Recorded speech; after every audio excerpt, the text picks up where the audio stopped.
বর্তমান অগণতান্ত্রিক শাসক গোষ্ঠী ডামি নির্বাচনের মাধ্যমে স্বৈরাচারী কায়দায় দেশ পরিচালনা করছে বলে মন্তব্য করেছেন বিএনপির সিনিয়র যুগ্ম মহাসচিব রুহুল কবির রিজভী।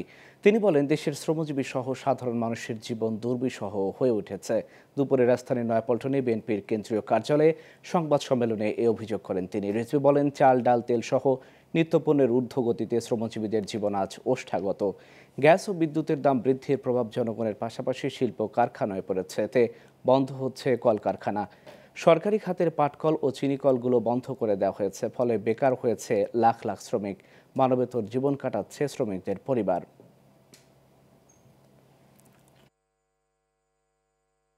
বর্তমান অগণতান্ত্রিক ডামি নির্বাচনের মাধ্যমে সাজানো সংসদ তৈরি করে একক ক্ষমতায় স্বৈরাচারী কায়দায় দেশ পরিচালনা করছে এই শাসক গোষ্ঠী। চাল, ডাল, তেল সহ নিত্য পণ্যের ঊর্ধ্বগতিতে শ্রমজীবী মানুষের জীবন আজ ওষ্ঠাগত।